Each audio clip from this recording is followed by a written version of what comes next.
C'est bon? Alors, la JET est heureuse de vous accueillir et elle a décidé de s'associer au 10e anniversaire de la lutte contre le projet funeste du barrage de Sivins et rendre hommage à la mort tragique du pacifique botaniste Rémi Fraisse qui est décédé victime d'une grenade offensive. Thierry Truguel, qui est journaliste, qui a couvert la lutte contre ce projet de barrage de Sivins de 2011 à 2023, nous fait l'honneur, le plaisir de nous éclairer sur les raisons qui ont conduit à imposer un projet inutile, injuste, illégal, et surtout les raisons de son abandon. Donc, vous allez avoir des révélations. Il a écrit un livre, son ouvrage intitulé Sivins, un mort dans la vallée. D'ailleurs, il devait être présenté ce soir, mais il a eu des petites difficultés de retard avec son éditeur. Donc, vous avez face à vous la possibilité de faire une précommande. Mais et son ouvrage, donc, qui s'intitule Sivins, un mort dans la vallée, il nous restitue son enquête sur ce projet depuis son origine. Pourquoi il y a eu ce projet, toujours un projet vieux de 30 ans, pourquoi il a été arrêté et surtout, soyons optimistes, aujourd'hui, qu'est-ce que ça devient? Et je ne sais pas si Christian est dans la salle, mais coordinateur du Testé, ce serait bien que le collectif Testé puisse ensuite venir expliquer ce que c'est aujourd'hui ce projet qui était aussi comment dire, préjudiciable et écocide. La décision du tribunal de Toulouse, le tribunal administratif, il a acté, vous le savez, pour certains, il a acté l'illégalité du barrage de Sivins, mais il l'a raté très tard. Il a acté ce barrage au moment où, aujourd'hui, les bulldozers sont toujours plus rapides que la justice. Et il suffit de voir les projets inutiles, écocides actuels, où des collectifs associatifs se mobilisent pour saisir la justice, ce qui n'empêche pas les bulldozers de pouvoir faire leur travail. Donc on peut s'interroger. On peut s'interroger quand le travail des bulldozers est privilégié au travail de la justice. Ça, c'est déjà se poser la question pourquoi les bulldozers vont plus vite qu'une décision de justice. Sivins, c'était illégal, on l'a su tardivement avec la tragédie que vous savez. Quel type d'alerte alors pour stopper des projets inutiles et écocides qui bafouent notre état de droit, notre démocratie? Démocratie en grec, vous le savez, c'est le pouvoir du peuple. Et on voit aujourd'hui des projets qui apparaissent. On peut, j'allais dire, clamer haut et fort que c'est illégal, de manière pacifique, n'empêche que les bulldozers fonctionnent toujours. Donc quel type d'alerte pour stopper des projets inutiles et écocides qui s'imposent et qui entravent la liberté d'expression? On pourra, certains ici, venir témoigner que la liberté d'expression et le droit de manifester, aujourd'hui, sont bafoués, comme l'était à l'époque de Sivins. Donc, comment faire aujourd'hui pour dénoncer un projet qui est illégal, alors que la justice met du temps et beaucoup de trop de temps à pouvoir condamner un projet funeste? Donc il y aura plusieurs témoins. Il y aura donc Thierry qui va donner son intervention, qui va donner sa conférence, mais je salue ceux qui vont pouvoir aussi témoigner de cette époque. Je leur remercie d'être là, parce que je pense à Christian qui a fait la grève de la faim. Il y en a deux de Christian d'ailleurs. Christian Pince, j'aimerais bien qu'ensuite tu puisses intervenir pour expliquer quelles sont les autres actions qui comment dire, commémorent cette mémoire et ce projet, cette lutte et la mort de Rémi Fraisse. Et il y a aussi Roland, je ne sais pas, je ne vois pas Roland. Roland fera une intervention. Roland Foissac est un des rares élus à cette époque à dénoncer ce projet funeste, écocide et par la suite illégal. Donc, il sera là. D'ailleurs, Roland a publié un livre aussi que vous pouvez trouver à l'entrée. Et, comment dire, d'autres aussi interviendront pour évoquer cette grave lutte, cette dangereuse lutte jusqu'au boutiste, et la violence policière, les causes, les conséquences. Et je dirais en conclusion, donc je voulais vous dire aussi que le hasard fait bizarrement les choses. J'étais aussi témoin de Sivins. J'étais pas dans le Tarn, j'étais dans le Nord, à Lille, et je travaillais justement à l'inspection générale. J'ai terminé ma carrière à l'inspection générale de l'environnement, et si nécessaire, j'interviendrai aussi en tant que témoin pour expliquer comment les services de l'État, mais je pense que Thierry a fait une bonne enquête là-dessus, mais je compléterai si nécessaire j'allais dire la position de l'État et les grosses difficultés rencontrées et les barrières rencontrées de mes collègues pour pouvoir produire leur rapport. En conclusion, je ne vais pas être longue, c'est pour ça que c'est écrit, parce que sinon, si je parlais, ce serait encore 2-3 fois plus long. En conclusion, je rappelle que la JET est une association d'éducation populaire qui repose sur des bénévoles motivés, il y en a pas mal qui sont ici présents, et qui propose des conférences qui sont gratuites, donc accessibles à tout le monde. C'est ce que d'où l'importance d'un chapeau que vous verrez à la sortie, qui est à votre disposition pour nous aider à poursuivre, à votre convenance, hein, pour nous aider à poursuivre notre mission de proposer des conférences gratuites de manière le plus large possible. Si vous êtes, pour ceux qui ne connaissent pas encore trop la JET, qui ne sont pas membres de la JET, qui ne sont pas... Et je vous invite à aller sur ajet.fr, A-J-E-T. Et là, vous allez avoir une newsletter qui est gratuite et qui vous annonce les différentes conférences que la JET propose. Donc, n'hésitez pas à aller sur ce site de la JET pour pouvoir, découvrir ces conférences quand la presse ne s'en fait pas souvent l'écho. Donc, n'hésitez pas. À l'extérieur, vous avez aussi Evelyne qui vous attendra pour donner votre email et on vous enverra les informations. Tout ça, ce que je vous dis, c'est gratuit. Enfin, sachez que le 21 novembre, la JET participe bien sûr à la panthéonisation, je l'ai bien dit, de Jean Jaurès.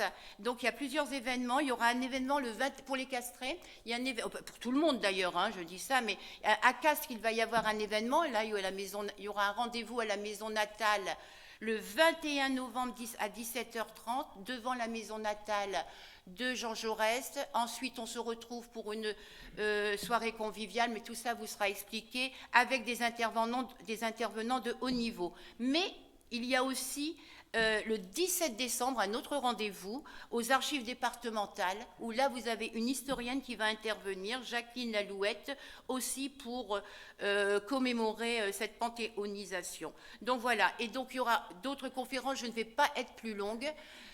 Certains ici habitués à Jaurès, à la JET, sont surpris de me voir prendre la parole pour la première fois. Vous étiez habitués à André Martinez. Il est où, André ?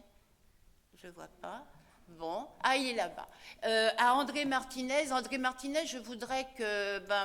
il a été pendant 9 ans un président extraordinaire de la JET. Il a fait des choses. Heureusement, il est toujours dans notre conseil d'administration. Combien ? Co-président, oui, c'est vrai, co-président. Vous voyez, il faut que je m'habitue encore un petit peu. Donc maintenant, je suis aussi co-présidente avec 2 autres présidentes. Il y a Dominique Filière qui est ici, voilà, qui est coprésidente, et puis Christine Rouanet qui malheureusement s'excuse et qui est prise. Donc je voulais vous dire, n'hésitez pas à aller sur la JET, le site de la JET, j'insiste, et avant d'applaudir on applaudit notre ami André Martinez pour sa coprésidence, et j'invite Thierry à prendre la parole. Merci à vous.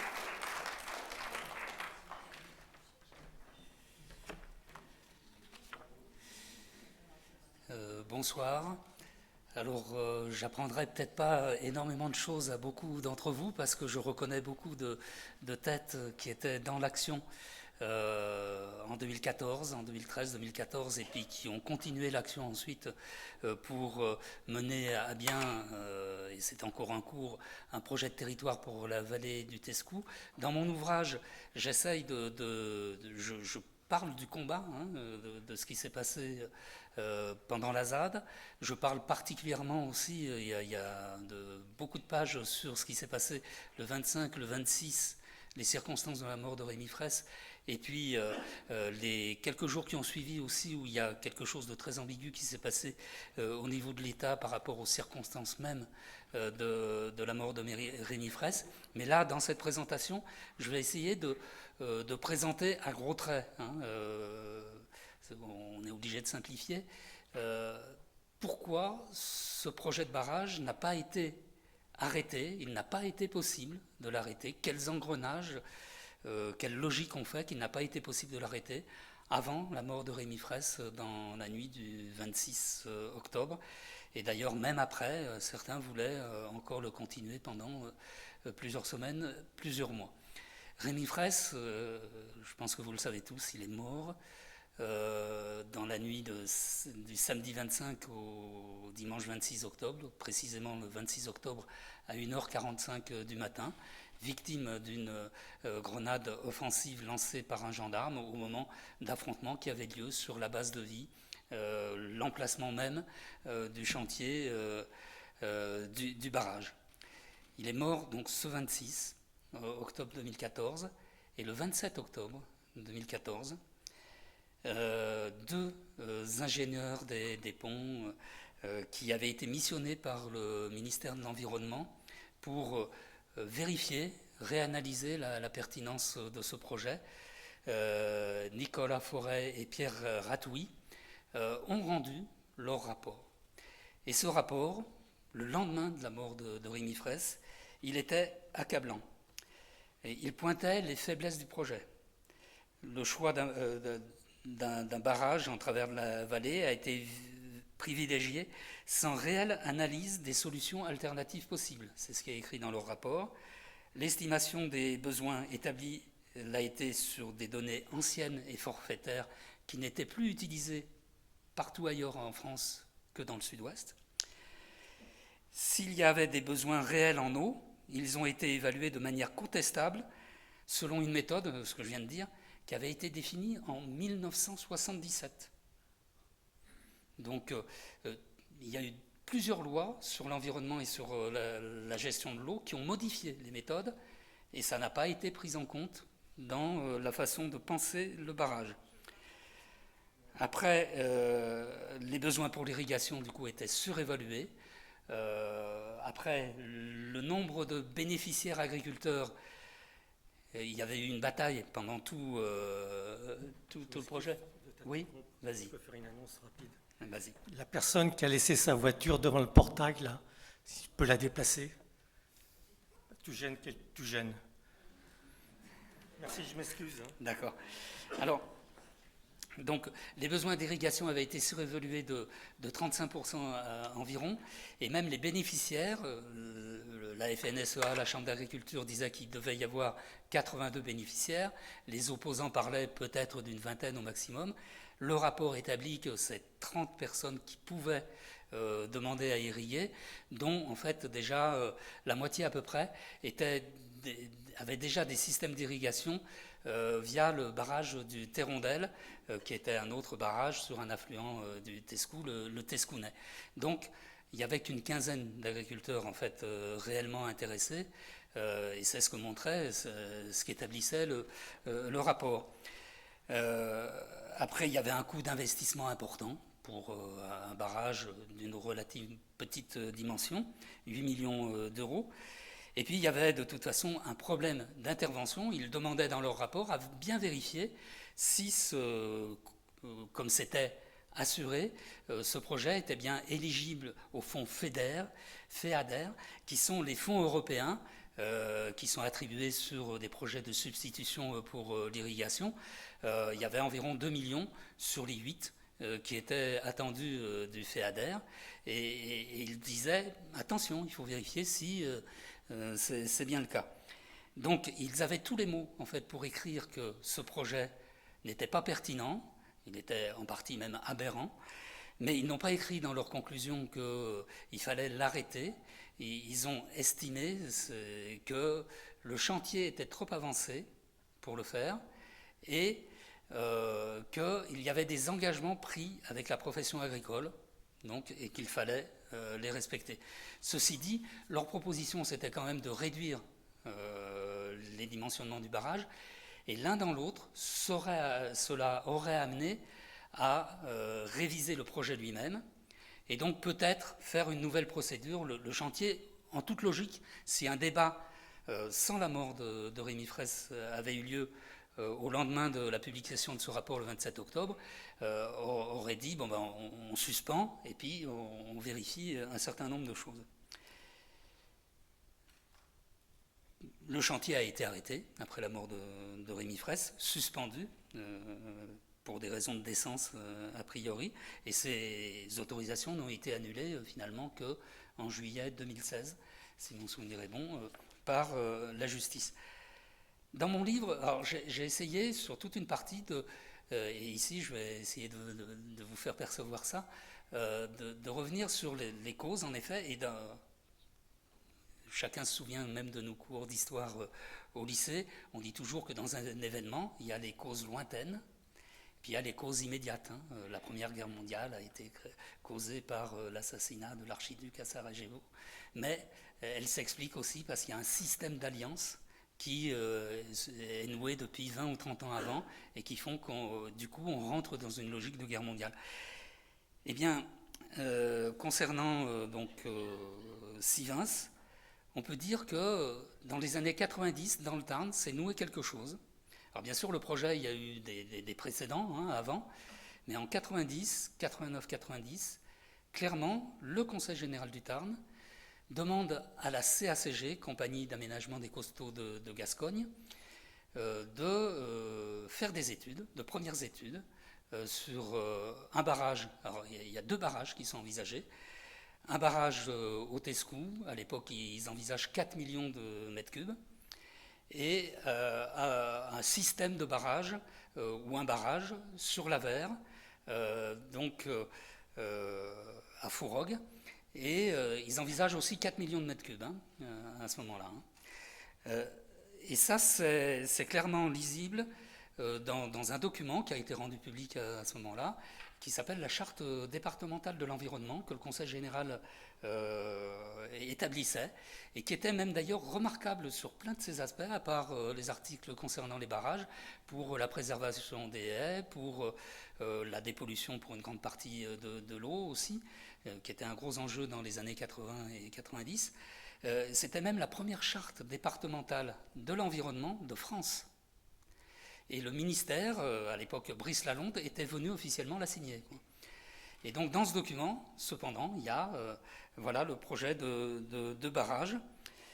Et on voit que la CSCG, qui était un peu dans un projet de barrage aussi sur le Gijou, mais ce n'était pas formalisé encore, elle arrive là dans le Tarn. Et la CACG, c'est un nœud quand même du problème, c'est un acteur majeur, c'est quelque chose qui est incomparable en France, qui est propre au sud-ouest. Donc cette compagnie d'aménagement des Coteaux de Gascogne, elle a été créée en société d'aménagement régional, sous la forme de SEM, Société d'économie mixte, au début des années 60. Alors précisément pour... justement en Gascogne, aménager le canal de la Neste. Alors, autour de ce canal, autour de cette rivière, il y a une caractéristique géographique qui fait que ça manque d'eau tout le temps. Et donc depuis les années 1700, il y a un canal, il fallait le rénover. On a confié la rénovation à cette société d'aménagement régionale. Et il se trouve qu'elle a été, à une époque où... les chambres d'agriculture n'avaient pratiquement pas de moyens, l'outil pour les agriculteurs de comprendre comment il faut faire de l'irrigation, a priori de l'irrigation pour le faire dans le cadre de la logique de l'époque, c'est-à-dire la mutation de l'agriculture, d'un système polyvalent, polyculture familiale, etc., jusque dans les années 50-60, c'était ça. Et puis bien sûr, il y a eu les lois de modernisation agricole, la construction des filières agricoles, et donc comment être l'outil pour avoir l'eau, pour concevoir et construire ces filières qui étaient l'avenir du monde agricole, en passant par le départ de plein de petits agriculteurs, etc. Et dans le sud-ouest, la filière principale, ça a été le maïs. Le sud-ouest, Adour-Garonne, le bassin Adour-Garonne, c'est entre guillemets le grenier à maïs de la France, et le maïs, ça a besoin d'eau. Et grâce à la CACG, on avait un savoir-faire technique pour créer de l'eau. La CACG, elle a amélioré l'irrigation autour du canal de la Neste, elle a fait 8-9 barrages à cet endroit-là, etc. Et la CACG, c'est une société d'économie mixte, donc en fait, il y a pratiquement dominant dedans, pas seulement des acteurs privés, mais des acteurs publics qui sont actionnaires. Les départements essentiellement qui sont actionnaires, il y a aussi les chambres d'agriculture dedans, etc. Et en 90, qu'est-ce qui se passe? C'est qu'il y a une extension du domaine de la CACG. C'est-à-dire qu'il y a 4-5 départements qui n'étaient pas, où la CACG ne faisait pas les barrages. Hein. Nous, dans le Tarn, dans le sud du Tarn, ce n'est pas la CACG qui a fait les barrages dans la montagne noire, etc. Elle arrive, et donc, elle a ces 2 projets de barrages dans le Tarn. Et comme elle arrive dans le Tarn, en fait, le Conseil général prend des actions dans la CACG. Il devient un des partenaires, comme d'autres départements autour de la Neste et tout. Il prend des actions, il devient donc un actionnaire de la CACG. Et au même moment, en 88-89, il y a la Chambre d'agriculture aussi qui prend des actions, etc. Il n'y a pratiquement pas de débat dans la Chambre d'agriculture. On y va, c'est un bel outil, on va avoir de l'eau, ça va bien gérer les rivières alors qu'on ne sait pas bien faire, etc. Et donc, voilà, elle est là, la CACG. Il y a ces 2 projets de barrage, mais il y a un gros débat dans les années 90, à ce moment-là, en 90 précisément, alors qu'il y a des premières sécheresses, 76, 82, 88, 89. Comment on fait dans le sud-ouest pour avoir vraiment l'eau qu'il faut, puisqu'on ne se pose pas la question. Là, il faut l'agriculture, c'est le maïs, il faut irriguer, donc il faut de l'eau, et il faut la créer. Le paradigme de l'abondance de l'eau, c'est là-dessus qu'on est. Eh bien, il y a un projet à Charlas, en Haute-Garonne, au nord de Toulouse, au sud de Toulouse plutôt, et donc là, c'est pas 4 millions de mètres cubes, c'est 110 millions de mètres cubes. Charlas. La profession agricole, elle pousse. Avec ça, c'est sûr qu'on va aller très loin. Il n'y a pas qu'elle qui pousse. Il y a aussi le syndicat d'aménagement de la rivière, du fleuve Garonne, qui est présidé par une certaine Evelyne Jean Baillet.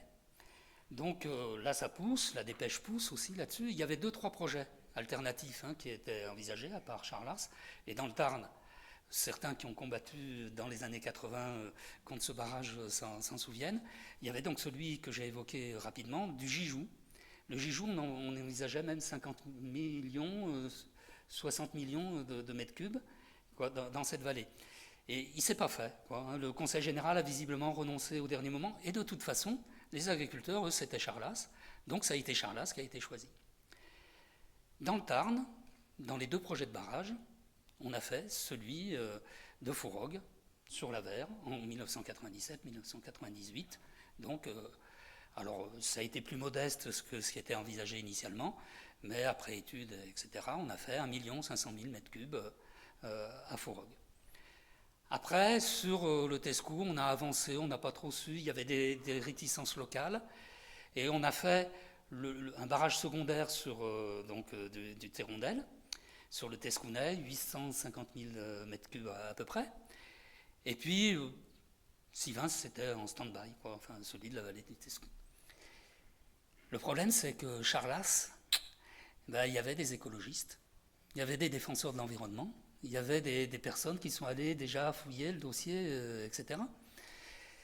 Et donc en 2003 même, ils font quelque chose, une première presque en France, enfin j'en sais rien en tous les cas dans la région.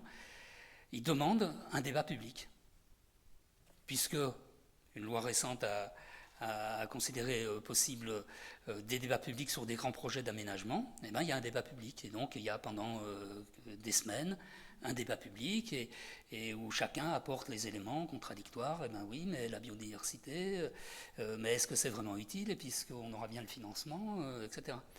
Et puis il y a quelque chose de décisif aussi, c'est que le Conseil général de la Haute-Garonne, il n'est pas d'accord. Le président, il se dit, oula, à cette époque-là, quand même, les écologistes montent en charge sur le plan électoral. Donc voilà. Et donc, au terme de plusieurs années, en 2007, alors qu'il y a des expertises qui sont envoyées par le ministère de l'Environnement et de l'Agriculture, qui concluent d'ailleurs au fait qu'il y a trop d'atteintes à la biodiversité, qu'on n'a pas recherché les alternatives, que c'est pas sûr qu'il y ait les financements sur un tel projet, parce que 110 millions de mètres cubes, c'est pas rien, hein, c'est pas 8 millions d'euros, quoi. Et donc c'est suspendu, c'est remis sine die.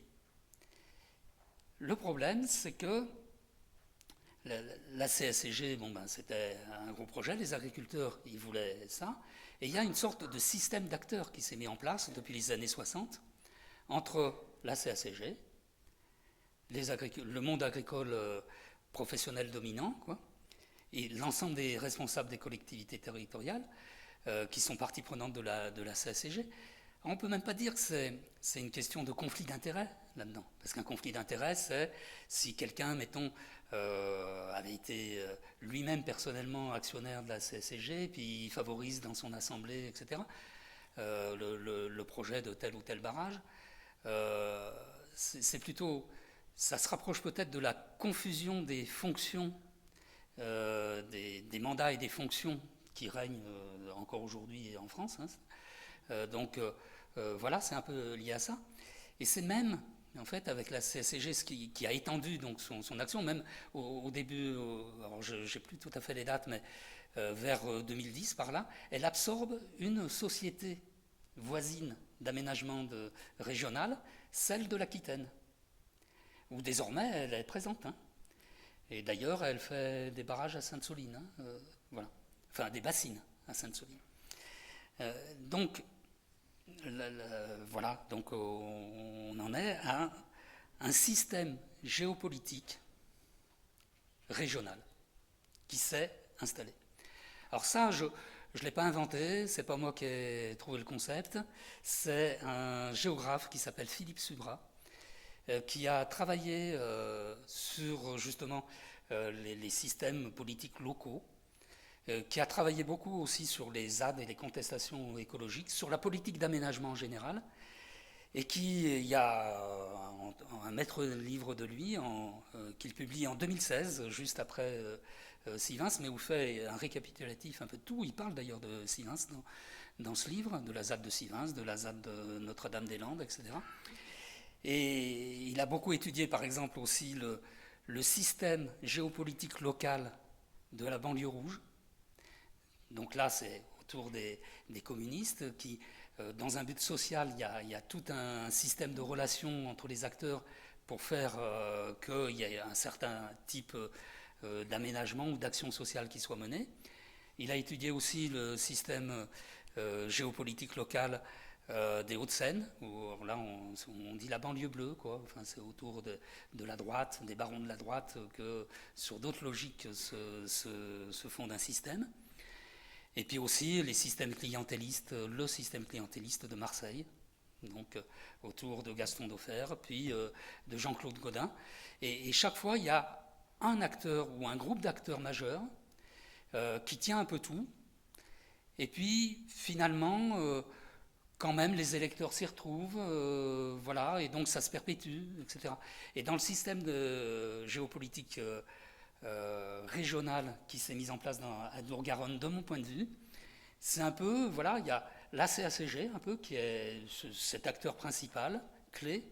Après, il y a les élus qui y trouvent leur compte, sans doute, parce qu'ils ont la paix avec les agriculteurs, qui sont une bonne partie de l'électorat aussi. Et puis, il y a le monde agricole qui y trouve les moyens, avec elle, de perpétuer sa manière d'aménager, etc. Donc, je crois que là, en gros, c'est ça. La raison lointaine, la cause lointaine, c'est qu'à partir des années 60, renforcé dans les années 90, élargi encore plus dans les années 2000, il y a ce système d'acteurs politiques régional qui s'est mis en place et donc qui semble... Enfin, il n'y a pas matière à débat quoi, sur ce qu'il fait, etc. Même si dans l'agence de l'eau à Dour-Garonne, il y a un peu les représentants des associations environnementales et tout, mais c'est peanuts à côté de tous ces gens qui se connaissent, qui sont actionnaires de la CACG, etc. Donc, voilà. Mais le problème, c'est que quand le barrage de Charlas, ça ne marche plus, ben, la profession agricole, elle se dit, nous, il nous faut une solution. Il faut qu'on ait de l'eau. Le paradigme de l'abondance de l'eau garantie, ça doit continuer. Et ce qui se passe à ce moment-là, c'est que on se dit, tiens, on pourrait faire des petits projets, en fait, à la place. Puis tiens, il y en a un qui est tout prêt. Enfin, ça a un peu bugué, là. En 2001, on a refait des études, mais ça freinait, donc voilà. Et Sivins, c'est là. Et donc, il y a une deuxième étude en 2009 pour actualiser la première de 2001. Et le fait que c'est, faute de Charlas, il y a Sivins, c'est même allégué par Pierre-Alain Roche. Alors j'ai parlé des deux experts missionnés par la ministre de l'écologie pour vérifier la validité de Sivins. Il y a eu un premier rapport qu'ils ont fait, ces deux-là. Puis après, Ségolène Royal en a demandé un deuxième pour voir quelle perspective ensuite il peut y avoir et tout. Il y a toujours Nicolas Forêt, le premier, et qui était dans le premier. Et puis il y a Pierre-Alain Roche, un de ses collègues, qui intervient à ses côtés, et qui a rendu compte de son expérience à Sivins quelques mois après. Lui, il a rendu son rapport en janvier 2015, et puis son deuxième rapport avec Nicolas Forêt. Et puis, dans un colloque à Cerisy, à l'été 2015, il fait un témoignage qui est consacré à la politique de l'eau en France, etc. Et il fait un témoignage pour dire que, finalement, c'est bien ça qui s'est passé. Je le cite expressément par rapport à ce qu'il a dit lors de ce colloque. Les pouvoirs publics ont le souci de montrer à des organisations agricoles déçues par l'échec du projet de Charlas que cet ajournement faisait place à une nouvelle dynamique de mobilisation des ressources en eau. Ils ont essayé de faire émerger aussi rapidement que possible un certain nombre de projets. Les études conduites sur le projet de Sivins répondent à ce souci. Et a priori, sur un petit bassin isolé et très déficitaire en eau, c'était l'une des opportunités qui a semblé la plus facile à faire avancer. Et donc, on l'a fait avancer. Et donc, le Conseil général, lui, il est en plein là-dedans. Dans le système d'acteurs que j'ai décrit, à gros traits, lui, il a pris sa place. On voit très bien à partir des années, même la fin des années 80, et puis au fil des années 90-2000, comment le Conseil général du Tarn co-gère la politique agricole avec la Chambre d'agriculture. Ils mettent en place des plans départementaux par filière, etc. ensemble. Ils se concertent ils ont une convention pour se concerter sur quelles priorités, etc. Et moi, j'ai repassé de 1990 à 2014 tous les comptes rendus des sessions de la Chambre d'agriculture. Bon, ça fait quelques-unes, mais enfin, il y en a 2-3 par an, simplement. Et où le Conseil général, le préfet, etc. sont là. Il y a les prises de parole des représentants du Conseil général. Alors, soit c'est directement Thierry Carcenac une fois qu'il est élu, soit c'est Pierre Verdier, il y a un moment donné c'est Pastor, etc. Aucun moment ils sont critiques. Quand ils prennent la parole, ils disent oui, on fait bien de faire ceci, vous proposez ça à la Chambre d'agriculture, mais bien sûr on va vous accompagner, etc. Donc il y a une cogestion. Et donc dans la logique de cogestion, dans la mesure où il faut au niveau régional dire oui, à Sivins en compensation de Charlas, on y va. Et d'ailleurs, là, il y a une anecdote que me livre Ben Lefeutet, et que je reprends dans le livre. En 2013, quand est rendu public, le collectif du Testet a enfin la vérité sur l'étude de 2009, et donc qu'elle est faussée, on va dire, par rapport à celle de 2001. En gros, en 2009, pour aller vite, ils pensent même le faire en 2010, le projet. Donc, pour aller vite, ils disent rien n'a changé depuis 2001, donc on peut y aller. Et en fait, en 2013, sous le contrôle de ceux qui font partie du collectif du Testet et qui sont dans la salle, le collectif entreprend d'aller rencontrer directement les élus du Conseil général, les 43 qui sont favorables sur 46, pour essayer de leur montrer, voyez, là, il y a quand même un problème. On dit qu'il faut 1 500 000, mais déjà, il y a besoin de beaucoup moins dépolluer, etc. Il n'y a pas besoin de ce volume. Et Ben Lefeutet, lui, il se souvient de quand il est allé voir Pierre Verdier, l'un des conseillers généraux qui s'occupait de la ruralité. Et il rentre à peine dans la pièce, il a peut-être eu le temps de s'asseoir quand même, que Pierre Verlet lui dit, bon ben écoutez, de toute façon, quoi que vous disiez, c'est décidé, il se fera. Et donc, bah oui, mais pourquoi c'est décidé, il se fera? Parce que quoi qu'on dise les défenseurs de l'environnement, de la zone humide qui a été découverte en 2010, eh ben, quoi qu'ils disent, il y a l'accord avec la profession agricole. C'est presque marqué, c'est même marqué noir sur blanc dans le rapport forêt-roche. Rate, oui. Et donc, voilà. Et donc, on va avancer, quels que soient les freins, les questionnements sur les failles possibles, etc. Le fait qu'après, après l'enquête d'utilité publique et quand il y a les avis demandés par le rapport d'enquête du CNPN, 2 fois négatif, ben, ça fait rien, on continue. De toute façon, pourquoi on continue d'ailleurs? Alors qu'un national de la protection de la nature. Et donc, ben parce qu'il y a le précédent de Fourogue aussi. Alors en 1997, il a été fait vraiment comme dans du beurre, a priori.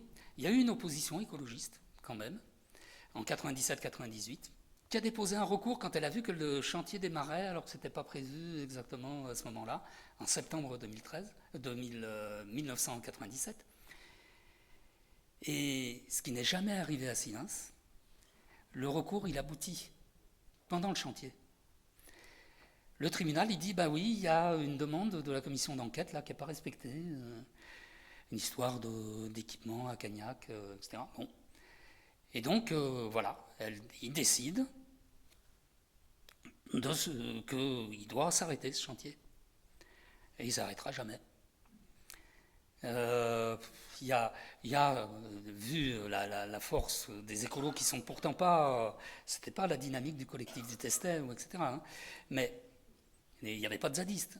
Et donc, eh ben, ils y arrivent. Et il y a une association, un peu comme celle des partisans du barrage de Sivens qui s'est créée après que la ZAD s'installe. Au moment où la ZAD s'installe, eh ben, il y a une association d'agriculteurs là, ou de voisins qui disent on en a besoin, etc. Puis de toute façon, ils ont la force pour eux. Il y a même une nuit où le barrage n'est pas fini, en décembre, mais il y a déjà la digue qui commence à être là. Ben, comme ça, on ne sait pas qui, avec une clé que personne n'a à part la CACG, a priori. Eh ben, ils ouvrent les vannes et le barrage il est déjà rempli. Il n'est pas fini, il est rempli. C'est pour montrer qu'ils seront déterminés, ils iront jusqu'au bout. Quelles que soient donc les décisions de justice, les failles de ce barrage, il ira jusqu'au bout et il est allé jusqu'au bout. À l'été 1998, il a été mis en eau officiellement et il a servi sans être officiel, en étant illégal, pendant 17 ans. Il y a seulement une opération de régularisation qui aura lieu à partir de 2016, 2018, etc. Donc, voilà, il faut voir. Là, il y a une logique forte. Et même le Conseil général, il est presque renforcé dans son idée, parce que l'agence de l'eau Adour-Garonne, elle essaye de faire de la prospective sur quels seront les besoins en eau en 2050, etc. Or, elle fait une grosse étude en 2012, etc., qui s'appellera finalement Garonne 2050. Évidemment, toutes les données de cette étude, c'est la CACG. Le point de départ, les analyses et tout, c'est la CACG. Et donc la conclusion, ils prennent le rapport médian, hein, il y avait 3 hypothèses, ils prennent le médian, c'est qu'il faut, d'ici 2050, dans l'hypothèse d'une augmentation de la température de plus 0,5 à plus 3,5, dans l'hypothèse médiane, 335 millions de mètres cubes d'eau supplémentaires en Adour-Garonne. Et donc, bien sûr, ça justifie Sivens d'autant plus, qui va être le premier exemplaire barrage d'une série de 30 ou 40 barrages qui vont être conçus. Il y a aussi un autre moyen pour avoir de l'eau auquel il pense à ce moment-là, c'était d'utiliser les barrages hydroélectriques et donc pour prendre l'eau de ces barrages hydroélectriques quand c'était nécessaire, faire une convention avec EDF. Donc on en est là, en 2012-2013, rien ne peut les arrêter. Ils sont dans une logique... Alors, en même temps, il y a des failles qui commencent à se voir. Premièrement, on a découvert la zone humide. Bon, eh ben, ça en prend les 2/3, hein, le site. Et puis, il y a ce que le collectif du Testet a vu concernant les études faussées sur le calcul des volumes. Mais là aussi, rien ne peut les arrêter parce que, alors, je vais revenir sur la puissance de la FNSEA. En 1992, il y a une loi qui est votée sur l'eau, sur l'environnement et l'eau, qui dit qu'il faut faire des commissions locales d'information sur l'eau dans les bassins et tout, pour que justement il y ait un peu de concertation, notamment avec les associations, pour voir tout ce qui est pertinent. Il y a une nouvelle règle pour calculer les débits d'eau. Je crois que c'est là où il y a le DOE, le débit d'objectif d'étiage qui est créé. Il y a toutes ces règles, mais dans le sud-ouest, dans la Dour-Garonne, cette loi, elle n'est pas appliquée. Et en toute légalité, parce qu'au bout de quelque temps, il y a un protocole dérogatoire qui est signé entre l'État et puis tous les intervenants du monde agricole local, régional, et donc ça n'est pas appliqué. Après, en 2006, et puis voilà, tout le monde est content, hein, et ça ne s'est pas passé comme ça dans d'autres régions. Hein. Dans les pays de Loire, hein, c'est sûr qu'autour de la Loire, il y avait un puissant mouvement écologiste aussi dans les années 1990, 1980 même. Et là, les porteurs de projets, à un moment donné, ils se sont posé la question, et il y a eu une concertation qui a eu lieu. Elle a pu avoir lieu parce qu'il n'y a pas un système géopolitique des acteurs régionaux comme dans notre région. Et donc, en 2006, il y a aussi une nouvelle règle qui est que pour savoir qui va prendre de l'eau ou pas, il y a un organisme qui doit dire voilà, là on peut prendre tant pour telle filière, etc. Un organisme unique de gestion de l'eau par sous-bassin. Alors je caricature un peu, mais mettons, il y en aurait un en Tarn à Aveyron, quoi. Hein, voilà. Et bien ça, pareil, 2006, ils freinent. Toutes les chambres régionales d'agriculture, toutes les chambres départementales et la chambre régionale d'agriculture ne veulent pas. Et il y aura un protocole en 2011 pour dire que finalement, oui, peut-être et tout, mais ça sera pour compenser, il y aura plein de petits barrages aussi, ce qui était déjà en train de se dessiner. Et ce système d'organisme unique de gestion de l'eau, en fait, dans le Tarn, la Chambre d'agriculture prend la décision d'être cet organisme unique en 2014. Et ça mettra encore quelques temps avant de se mettre réellement en place. Voilà, 2017, oui, donc c'est ça. Donc, c'est clair, il ne peut pas y avoir de force assez grande en face de cette logique-là pour l'arrêter. Après, alors ça c'est l'explication de fond. Après, il y a deux causes immédiates qui font que même si en 2013 c'est en train de fuir de partout, si j'ose dire, ce projet, hein, donc par exemple, d'autant plus parce qu'il y a une députée européenne écologiste, Catherine Grez, qui s'est emparée du sujet et donc qui a posé plusieurs fois la question à la Commission européenne, mais est-ce que c'est bien en rapport avec la directive européenne de 2000 qui a été adoptée sur la gestion de l'eau et qui pose des directives sur les substitutions qui ne doivent pas être au-delà du besoin en eau initial, sur la sauvegarde de la biodiversité, sur la continuité écologique des cours d'eau, etc. Bon, bah, là aussi, ils avaient ignoré, hein, bien sûr, cette directive. Et elle se pose la question, et elle pose la question à la Commission européenne une fois, 2 fois, 3 fois, pas de réponse de l'Europe, 4 fois, ah mais il y a une réponse. En septembre 2013, les arrêtés viennent d'être pris hein, pour Sivens, officiellement.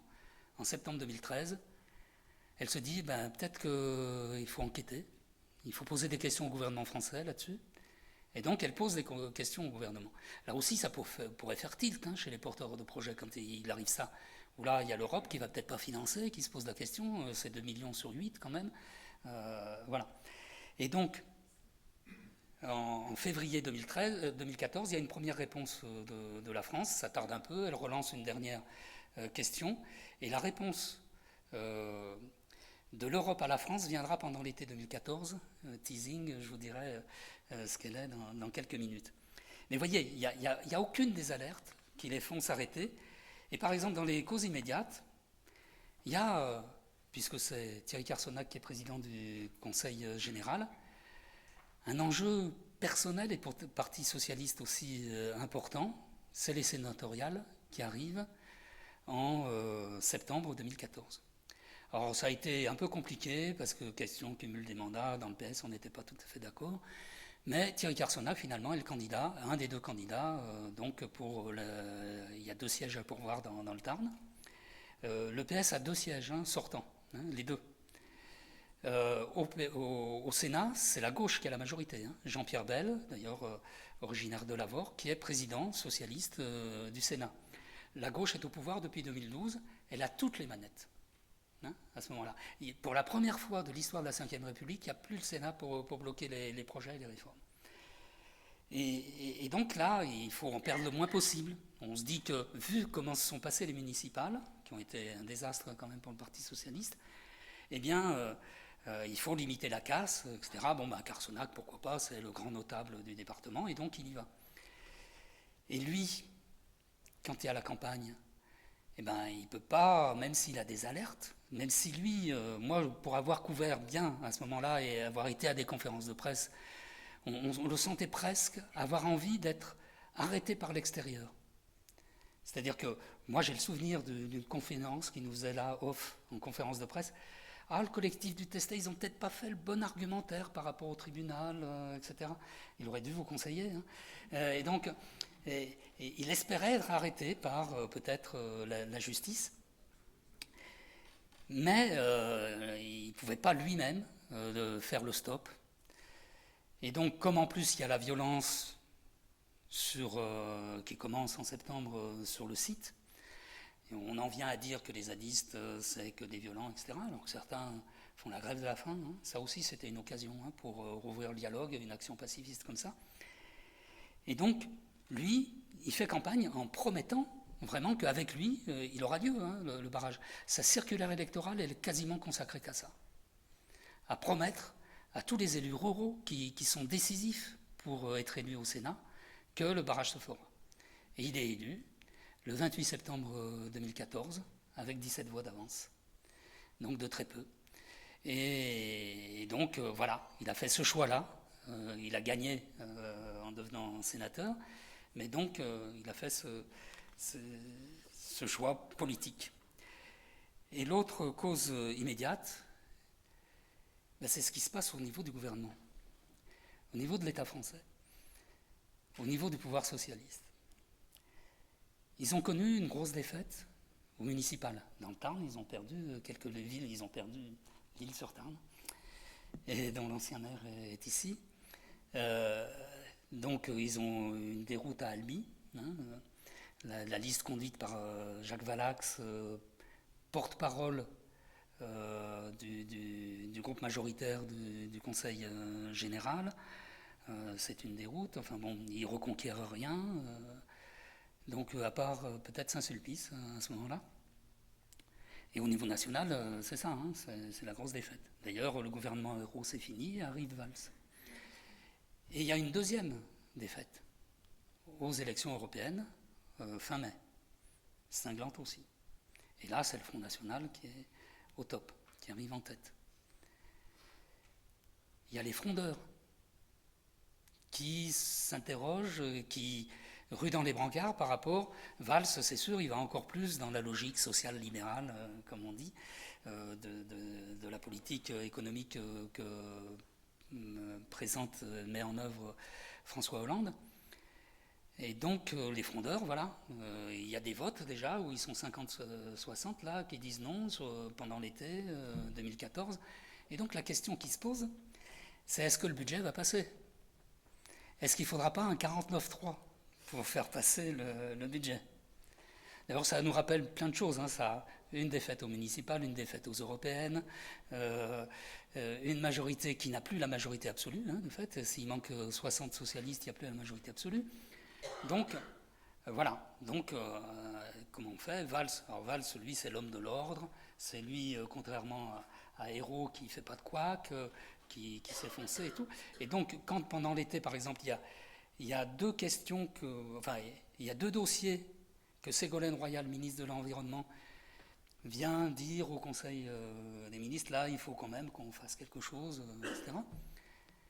Le dossier des nitrates, c'est-à-dire qu'il y a une directive nitrate européenne, les agriculteurs sont limités pour utiliser les nitrates en raison de zones sensibles, et il y a une directive européenne qui doit faire que les zones sont assez grandes, sensibles. Puis la France n'a pas respecté ça, et donc à l'été 2014, elle est mise en infraction par la Commission européenne. Et donc Ségolène Royal, elle fait le choix de suivre la Commission européenne et de dire qu'il y a une extension des zones sensibles et tout, mais là le monde agricole rue dans les brancards, il y a trop de règles, l'Europe nous en veut, etc. Et donc Valls, lui, il veut calmer avec les agriculteurs. Il veut montrer qu'il est celui qui sait tenir les caps, etc. Et Ségolène Royal, elle aussi, elle sent que Sivens, ça va pas trop comme projet, tout simplement parce qu'elle est une des rares à avoir des vrais capteurs dans le sud-ouest, en tous les cas au niveau du gouvernement. Par exemple, il y a quelqu'un qui s'appelle Benoît Biteau, qui à l'époque est vice-président du conseil régional de Poitou-Charentes, et qui est au PRG d'ailleurs à l'époque, qui maintenant est député écologiste après avoir été député européen écologiste. Et il fait remonter en disant ce barrage ça va vraiment pas, c'est biaisé.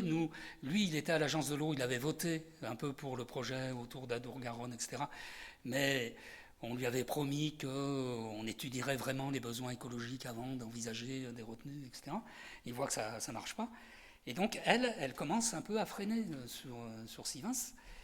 Et je pense, je n'ai pas la certitude, mais qu'elle commence particulièrement à freiner à partir du 28 juillet 2014. Parce que ce jour-là, la Commission européenne envoie un courrier au gouvernement français en disant « Vos réponses de février, ça ne va pas.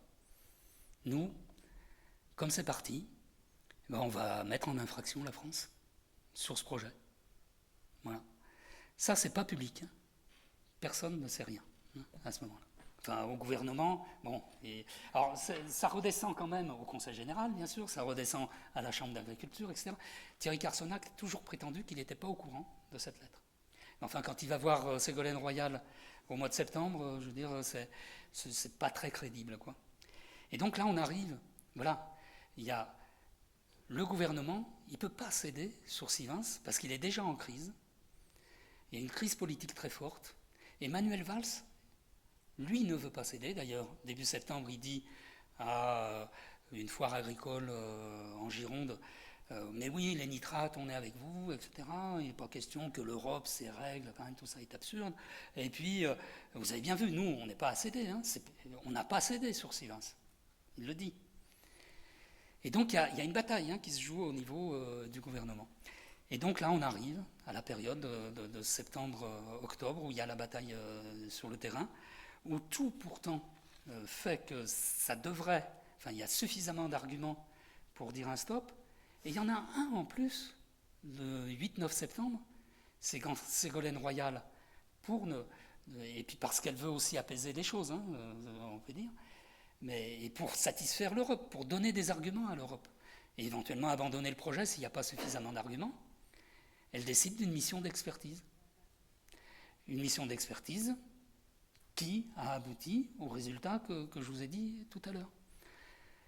Et donc, que ce projet de Nicolas Forêt et son collègue le disent, il n'aurait jamais dû exister, ce projet. Et que si on fait comme ça pour les autres projets de toute la région, c'est pas possible, c'est pas acceptable. Et d'ailleurs, moi, je revois encore Nicolas Forêt faisant le rendu de son rapport le 27 en conférence de presse, etc., où là, la presse nationale est arrivée puisque Rémi Fraisse est mort. Et je le revois dire, il y a un problème de la police de l'eau dans votre région, Je n'ai jamais vu ça ailleurs. Vraiment, moi, petit à petit, enfin, en lisant son rapport, en voyant ce qu'il est devenu, ce qu'il a fait ensuite et tout, Nicolas Forest, c'est une pointure des pointures, hein, parmi les ingénieurs spécialisés. Hein. Donc, là, il est actuellement en Bretagne, désormais, dans la vie associative, et il est capable de faire des analyses que les autorités ne font pas, hein, ne sont pas capables de faire par rapport à l'eau, à son besoin, à la manière de la gérer. Et donc, il y a ce rapport quand même. Et ce rapport, il est rendu public le 27, mais il est prêt à la mi-octobre. Et il se joue une bataille au niveau du gouvernement. Valls, il ne veut pas qu'il soit connu. D'ailleurs, au tout début, il ne devait pas être publié, hein, ce rapport. C'est parce qu'il y a eu les grévistes de la faim, c'est parce qu'ils ont continué que finalement, Ségolène Royal, elle dit bah oui, il sera publié, etc. Parce que au gouvernement, au cabinet de Ségolène Royal, même, il y a une directrice de cabinet qui a l'air attentive au devenir des grévistes de la faim, enfin bon, qui s'appelle Elisabeth Borne. Bon. Visiblement, c'est le cas. Et donc, voilà, il y a la bataille, et Ségolène Royal, elle perd. C'est-à-dire qu'il y a une réunion, et c'est Ségolène Royal qui l'écrit dans un livre, où Cazeneuve, ministre de l'Intérieur, et Valls disent ben non, ça sera après le rassemblement que ça sera publié. Et c'est publié le 27. Et alors là, moi je ne vais pas prolonger, puisque maintenant on va en venir aux questions, j'ai quand même beaucoup parlé là. Mais c'est là où on arrive, les quelques jours avant, et il va y avoir les quelques jours après, le week-end en question, des 25-26 octobre. Le préfet du Tarn, lui,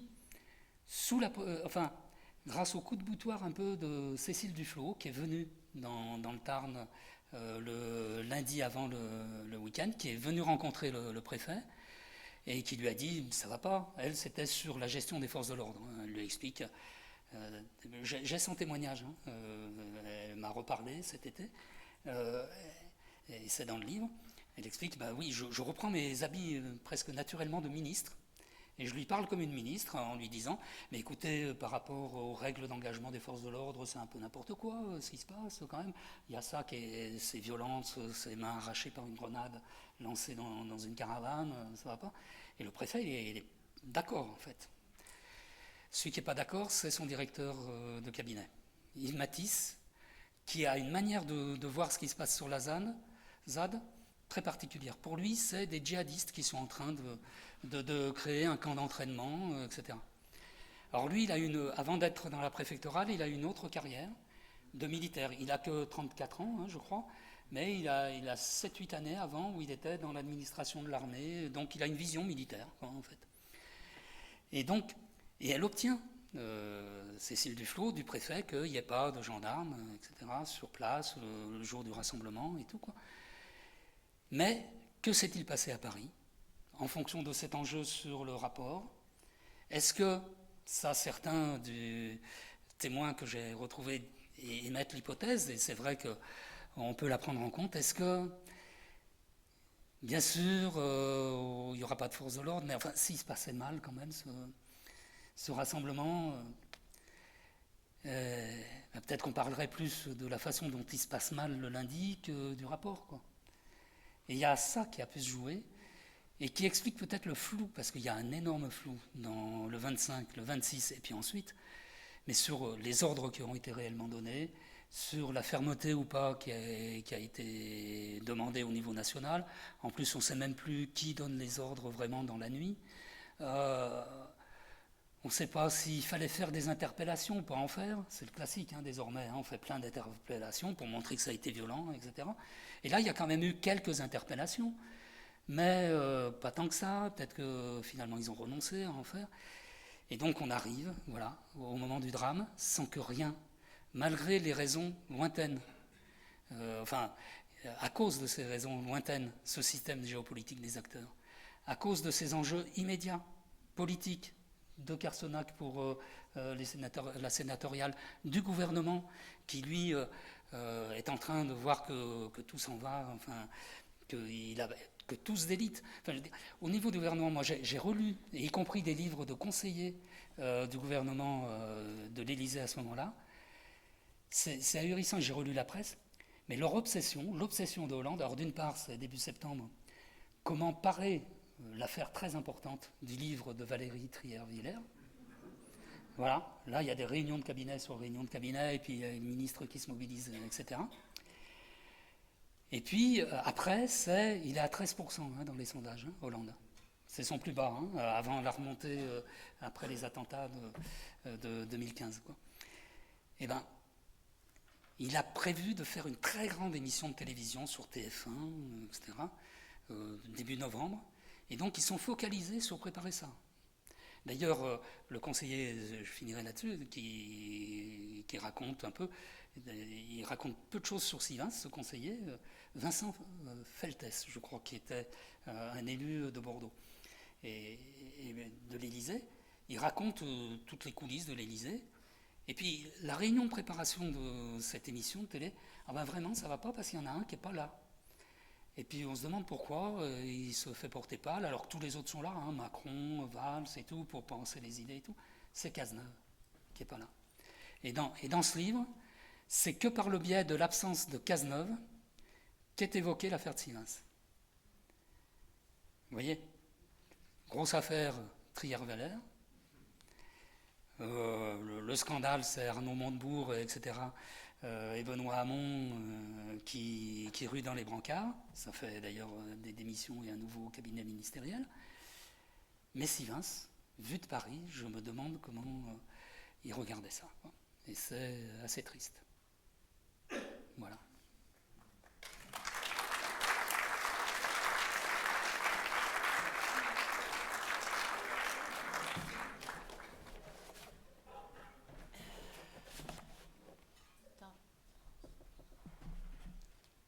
Voilà. On va passer la parole à Roland. Roland, tu es où? Si tu peux te donner quelques mots. Non, mais après, parce qu'après, on va parler des entreprises et des différentes actions qui vont être menées. Tu n'es pas branché?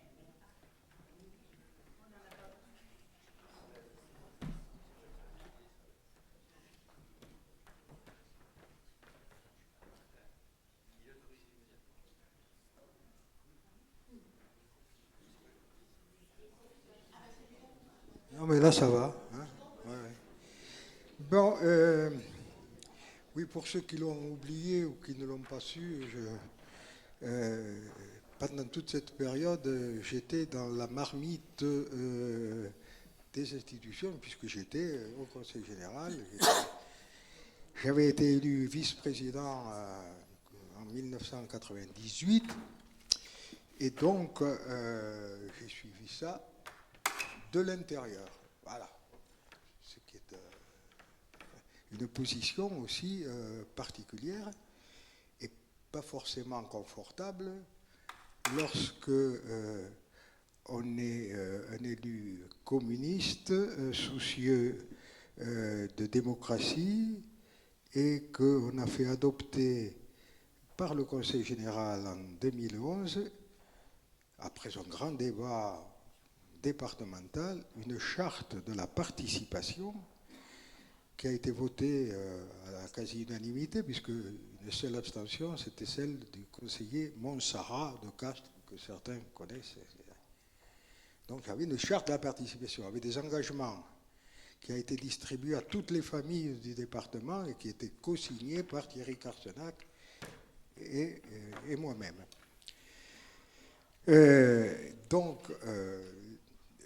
Mais lorsque...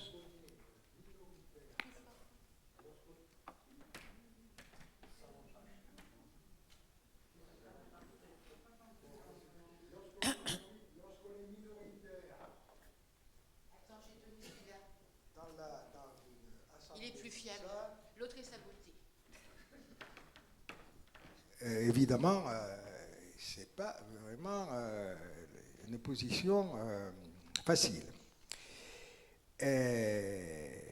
D'autant que sur toutes les problématiques qu'a développées Thierry dans la première partie, on n'est pas forcément au courant de tout. Hein. C'est complexe. Et moi, ce n'est que grâce à ceux qui sont là au premier rang, qui ont la chance, eux, d'avoir un fauteuil confortable, les privilégiés, quoi. Notamment Christian Pels, qui m'a attrapé par la veste à Gaillac, lors de c'était quoi, le fête, enfin, bon, Biocibel, et qui m'a dit, hop, hop, hop, tu es conseiller général, toi, il faut que tu saches un certain nombre de choses. Et donc, j'ai appris beaucoup, et donc j'ai dit, mais ça, c'est des éléments dont il faut tenir compte. Bon, j'ai essayé de les développer, mais bon, je me suis vite rendu compte que là, j'étais le martien de service, quoi. Je ne pouvais pas, ces arguments-là, dans le système qu'il a qualifié de géopolitique tout à l'heure, qui est bien verrouillé, qui est extrêmement structuré, ces arguments, c'est pas simple. Et d'ailleurs, tous ceux qui se sont battus avec le collectif testé et sur la ZAD se sont bien vite rendus compte que c'était pas facile de faire valoir des arguments de bon sens, des arguments scientifiques, des arguments étayés contre cette machine administrative dont il faut bien voir je ne veux pas être long, mais quand même, là il y a des intérêts financiers et lourds, des intérêts financiers sérieux.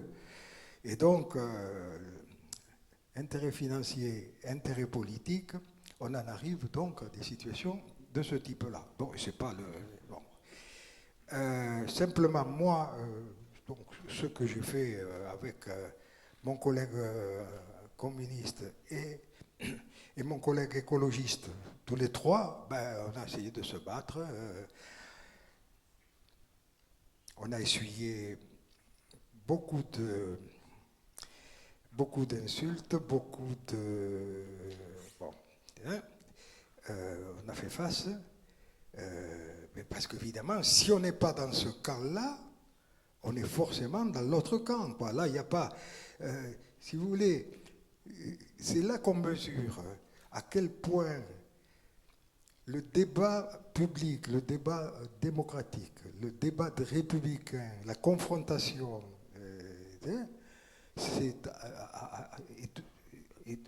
a été profondément altéré depuis quelques décennies en France. Si vous relisez les actes de l'Assemblée nationale au temps de Jaurès, vous verrez des débats vifs, contradictoires, des oppositions, mais c'est des débats. C'était des débats. Et là, maintenant, il n'y a plus de débat. Et ça, c'est dramatique. Et quand il n'y a plus de débat, qu'est-ce qui est mis en avant? La notion d'ordre, qu'on qualifie d'ordre républicain. Et ça, ordre républicain, on entend. Et alors,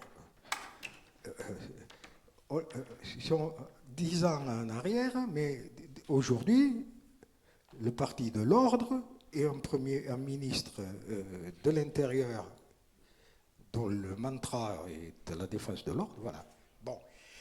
Alors, face à ça, qu'est-ce qu'on ressent tous que finalement, on peut résumer ça dans la crise politique sur deux aspects, le mensonge et la violence. La violence institutionnelle, le mensonge et la violence institutionnelle. Et ça, quand on ne veut voir que les images renvoyées des médias, etc., c'est la violence des opposants, évidemment, qui sont sans foi ni loi, qui occupent contre le droit, etc. Ça, pour moi, Sivens, c'est pour ça que j'ai fait très rapidement pour me purger de tout ça lorsque j'ai quitté le Conseil général en 2015. En quelques semaines, là, j'ai rédigé ces quelques pages et j'ai mis des documents, hein, parce que là, si on veut pouvoir juger, et Thierry en sait quelque chose, il faut aller aux documents. Par exemple, savoir que c'est la préfète du Tarn, Madame Chevalier, qui, en octobre, début octobre, 2-3 octobre 2014, signe son arrêté d'utilité publique. Elle le fait après bien des hésitations et dans le contexte que Thierry a bien décrit, pour bloquer justement ce qui faisait valoir des arguments légitimes. Et là, à partir de là, quels que soient après les avis divers et variés des associations de l'environnement, on est dans la légalité et on a le droit pour nous. Voilà, alors, bon, voilà, c'est mon vécu à la position qui était la mienne, bon, voilà, et ça, je ne l'ai pas encore digéré, hein, je le porte à moi, comme vous tous, qui vous êtes battus d'une autre manière. Je n'ai pas fait la grève de la faim, mais j'étais au Conseil général quand les jeunes sont rentrés dans le Conseil général, j'étais le seul présent élu, et j'ai vu aussi les médias, le soir même, dire « saccage en règle des bureaux du Conseil général ». J'étais là, il n'y a aucun bureau qui a été saccagé, mais les images étaient là, vous voyez, donc ça, bon. Voilà, merci. Merci Roland. Et c'est vrai, moi j'ai lu son livre, et c'est vrai que son livre, il est court, concis, et avec un tas de documents qui... Et tu parlais justement de la préfète. Sachez, je vous le dis avant de passer au collectif testé, cette fameuse préfète, Madame Chevalier, était préfète de département à l'époque. Elle a donc signé la DUP. Il faut savoir que dès que vous avez une DUP, c'est la sentence. Une fois qu'il y a la DUP, et ceux qui sont là pour la 69 le savent bien, vous pouvez faire n'importe quelle bêtise, on va réparer. On a la DUP, déclaration d'utilité publique. Et ça, il le porte comme un étendard, et c'est la DUP qu'il faut casser. Il faut savoir que Madame Chevalier a signé 2 arrêtés illégaux de défrichement, qui ont été d'ailleurs condamnés par le tribunal administratif, et c'est pas Madame Chevalier qui a été condamnée, c'est l'État. Et je pense qu'ici, il doit y avoir des fonctionnaires, et quand on dit que l'État est condamné, et que Thierry Ruquier n'a pas arrêté de parler des magouilles du gouvernement et autres là, eh ben c'est l'État qui est condamné. Dans ces cas-là, c'est l'État qui est condamné. Et vous savez ce qu'est devenu Madame Chevalier ? Elle a eu une sanction ? Mais non. Madame Chevalier, aujourd'hui, est présidente et préfète de région du Grand Est. Elle a eu une promotion. Voilà. Eh oui. Quand un fonctionnaire fait une bêtise, il est sanctionné. Madame Chevalier est aujourd'hui préfète de la région. Je pense que c'était une des premières femmes qui a été nommée préfète de région. Vous voyez, pour vous dire. On va passer maintenant... Je vais juste une petite précision par rapport à la DUP. C'est-à-dire qu'elle l'a signée au moment où Philippe Martin était devenu ministre de l'Environnement pendant quelques mois. Or, précédemment, Delphine Batho avait mis une règle qui était que on n'autorisait pas les barrages du type Sivens. Et lui, qui était dans le système CACG, eh ben, dès qu'il a été ministre, la première décision qu'il prend pendant l'été, c'est de lever le moratoire qu'avait établi Delphine Batho. Et puis un dernier mot sur Jacques Pagès qu'a évoqué donc Roland. Jacques Pagès, quand même, il faut voir que c'est un écologiste qui arrive au département avec une expérience. Il a été un des leaders de l'action contre le barrage du Gijou dans les années 80 et 90. Et donc, lui, quand il entend Sivens, il se dit « Moi, je ne crois pas sur parole. Ce qu'on me dit, je sais que... » Et donc, il a été celui qui a dit non et qui a été rejoint par Roland et Entrailles. Voilà. Bien, merci Thierry. Après, vous allez poser des questions, mais je laisse encore un petit peu un petit peu beaucoup, connaissant Christian, la parole aux collectifs testés qui ont vécu les choses en direct. Et voilà. Si tu me demandes ce que j'ai vécu, c'est pas que le collectif TC, c'est personnel. Mais là, parce que voilà, ce que j'ai vécu personnellement, c'est le sentiment d'un immense gâchis, évidemment, parce que et d'une rage quelque part, parce que qu'est-ce qui s'est passé? Il savait qu'il était illégal. Il le savait par la Commission européenne, comme l'a dit Thierry, il le savait dès le 28 juillet. Il savait qu'ils avaient perdu l'argent de l'Europe. Tout ça, ils le savaient. Et ils ont dit, on continue, on le fait quand même. Et Christiane Chevalier, elle avait préparé tout le dispositif policier avec Matisse. Ils avaient préparé le dispositif policier. Elle partait le 31 août et ils ont mis gentilhomme le 1er septembre. Hein. Et donc c'était vraiment presque un coup de jarnac parce que lui, il pouvait rien faire, il connaissait rien. Il débarquait et donc évidemment il pouvait que s'appuyer sur son directeur de cabinet, bien sûr, secrétaire général. Donc voilà, c'est un immense gâchis.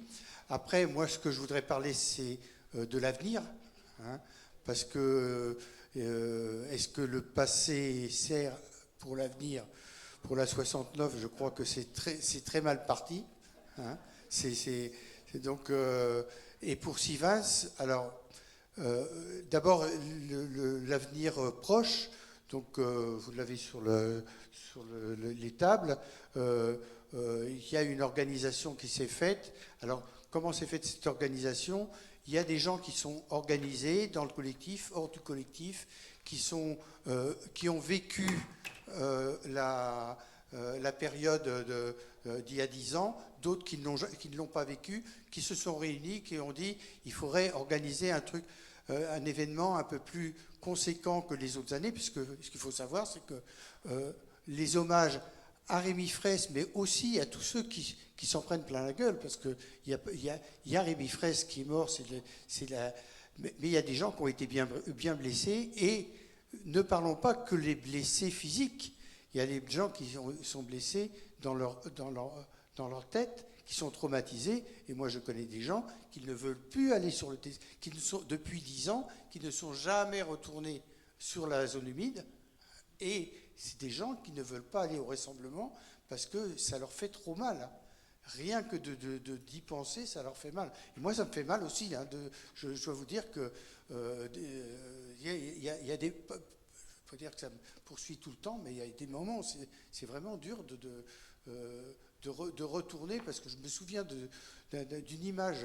Je suis asthmatique, donc je n'étais pas dans les affrontements avec les gaz et tout ça. Je faisais la grève de la faim. J'étais au conseil départemental, au conseil général à l'époque. Voilà, j'étais au conseil général. Et à un moment donné, il y a eu un week-end où il y a eu un rassemblement.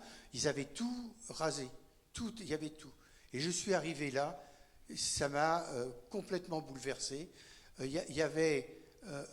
tout était parti en copeaux. Il y avait plus qu'un tapis de copeaux de bois. Il n'y avait plus un arbre. C'était le désert complet. Et ça, je m'en souviendrai toute ma vie. C'était vraiment affreux. Donc, à ce rassemblement, on a voulu faire quelque chose un peu plus conséquent. Il y a quelque chose qu'on pourrait dire traditionnel. Hein. Il y a le départ à 11h30 à la zone Pic Rouge pour partir en cortège. Mais ceux qui veulent, le matin, il y a une balade naturaliste qui est pas animée, je ne sais pas quoi, je trouve pas... Hein, animé, encadré par Christian et par Ribi, qui vont effectivement faire... alors il y a une partie, je vous ai entendu, je crois, il y a une partie plutôt botaniste et une partie naturaliste, peut-être tu pourras en parler. Voilà. Oui, tu en parleras tout à l'heure. Bon, et après, il y a quelqu'un d'autre qui va faire une balade mémorielle qui est basée sur 3 socles, 3 pieds, la mémoire des lieux, la mémoire des gens et la construction de la mémoire. Je pense que ça doit être quelque chose qui a été construit, qui doit être assez intéressant. Et après, il y a un troisième événement à 10 heures, c'est les gens qui aiment chanter, il y a une chorale, et donc il y a un atelier choral pour apprendre la chanson Aïe Mama, qui est une chanson en occitan sur Rémi Fraisse, qui est une très belle chanson, et donc il y aura l'occasion de la chanter, je pense, soit au moment du repas, soit après, on ne l'a pas encore défini. Voilà. Après, à midi, il y a un repas partagé. À 14 heures, il y a des prises de parole, des luttes. Il y aura une place qui sera donnée, assez importante, qui sera donnée évidemment à la 69, ça c'est clair. Et à d'autres luttes, comme les associations contre le bitume. Donc il y a une certaine, un certain nombre d'interventions qui vont être faites. Et à ce propos, je vois... Tu peux demander de faire une intervention aussi. Non, mais c'est vrai, hein, tu peux demander de faire une intervention. Faut écrire, ceux qui veulent faire des interventions, il faut écrire à collectif, à 6-20-10 ans, @proton. Voilà, c'est sur le. Voilà. Et donc, on peut faire une intervention sur sa lutte. Et après, les interventions, on va descendre sur la zone humide par le GR qui descend sur la zone humide. Et à partir du point d'arrivée sur la zone humide qui s'appelle Gazade, c'est pour ça que Matisse il fantasmait en disant que c'était des djihadistes parce qu'il s'était mis dans l'idée que c'était la Palestine. Donc, alors évidemment, il y avait un jeu de mots, ça c'est clair, mais bon, ça voulait dire Gazade, c'était un jeu de mots. Lui, il a pensé que c'était les djihadistes qui étaient arrivés. Et de là, il y aura une chaîne humaine qui se formera et qui ira vers l'endroit de la digue et l'endroit où est décédé, a été tué Rémi. Voilà. Et là, je vous invite, ceux qui veulent venir, on a prévu un mur d'expression et vous pourrez mettre soit un message, soit un dessin, soit ce que vous voulez, qui pourra être accroché sur ce mur d'expression. Et il y aura des témoignages de gens qui ont vécu des choses, des violences policières. Voilà. Merci beaucoup, Christian. Christian qui a vécu Sivins et qui maintenant subit la 69 toujours avec la même colère et la même détermination. Alors, ce qu'on va faire peut-être, c'est passer aux questions. Est-ce qu'il y a des questions dans la salle? Ou est-ce que vous voulez encore d'autres témoignages? Est-ce qu'il y a des questions pour Thierry? Oui, j'en vais là-bas.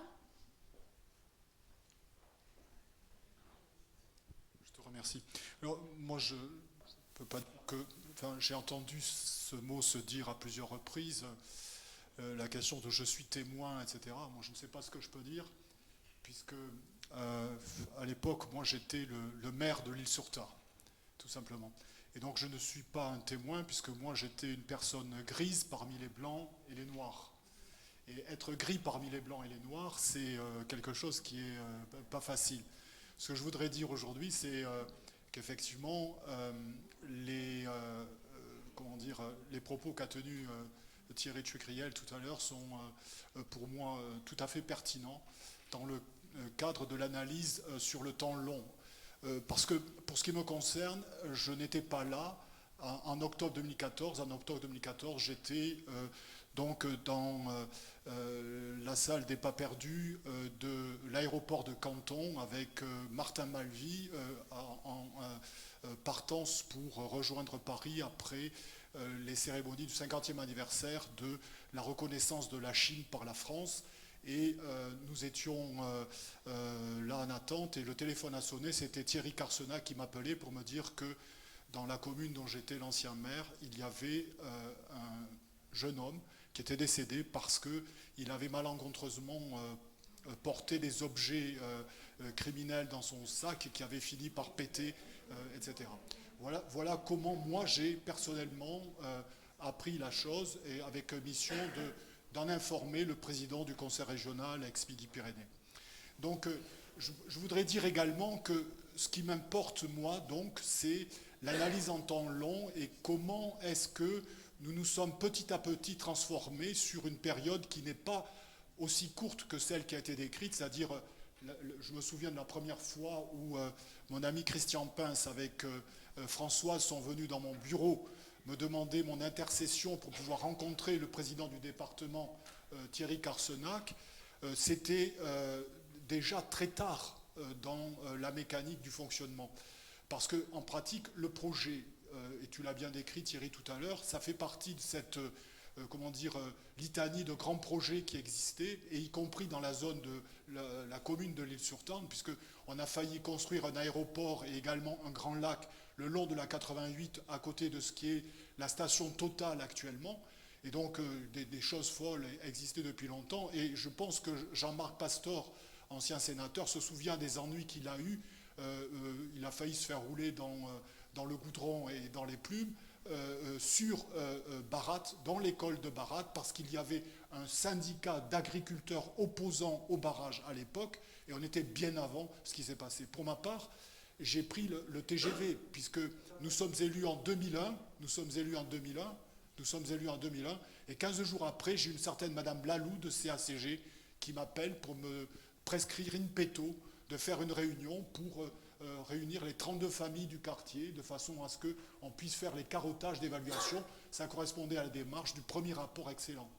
Et donc c'est ensuite grâce à Christian Pince qui a fait un travail absolument remarquable, parce qu'il y a plein de héros dans Sivins, mais il faut appeler les héros du début. C'est Christian qui a été vraiment l'analyseur du dossier numéro 2 qui a permis de dégager les problèmes complexes de malfaçon qui existaient à ce moment-là. Et c'est ça qui a changé les choses.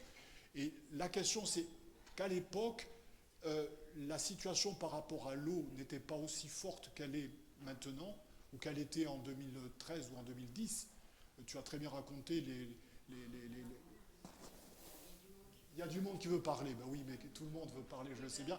Mais voilà, ce que je voulais dire, c'est que c'est une question qui a changé nos esprits quand même, et on n'est plus en 2013 comme on était en 2001, y compris ce qu'ils disent, qu'ils sont pour ou contre, etc. Merci beaucoup pour ton témoignage. Bonjour, oui, moi je m'appelle Tina et j'étais zadiste, voilà. Et donc, je témoigne du fait que pour le rassemblement du 25 et du 26, j'ai été déclarée en préfecture comme co-organisatrice. Donc la préfecture m'a appelée au petit matin pour m'annoncer par téléphone la mort d'un jeune qu'ils ont qualifié de SDF junkie, mort dans les bois. Voilà ce qui m'a été annoncé au téléphone. C'était à quelle heure?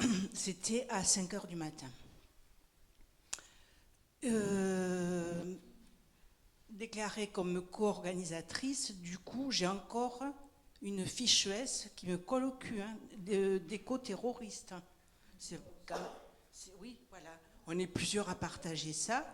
J'ai été interpellée et en garde à vue, mais j'ai quand même encore la fiche S qui est voilà, quelque part en activité.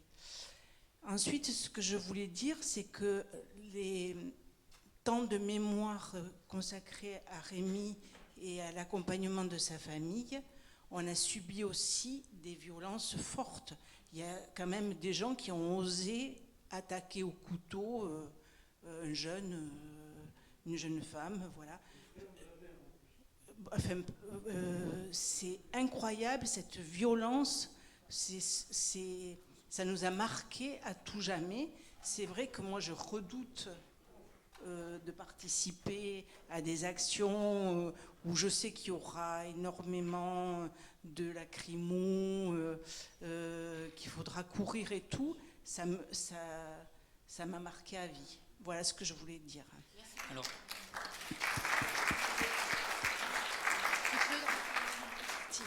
Tina. C'est Alors- Tina. Oui, j'ai oublié de vous dire, mais tout est enregistré dans les Alors- interventions. Et cet enregistrement, vous pourrez les retrouver. Non, mais vous pouvez les. Moi aussi, je viens de les- Vous pouvez les retrouver sur le site de la JET. Cette conférence est enregistrée pour les absents. Alors, Oui, moi, Philippe. juste une intervention par rapport à ce que vient de dire Tina. Oui. Donc, à 5 heures, la préfecture appelle. Et est-ce qu'il y a un souvenir sur quelle personne de la préfecture appelle? Est-ce que tu te souviens qui t'a appelé? C'est la sous-préfecture de Castres. C'est Castres qui m'a appelé, D'accord. oui. D'accord. Parce que, C'est eux qui avaient la délégation du maintien de l'ordre, c'était Castres.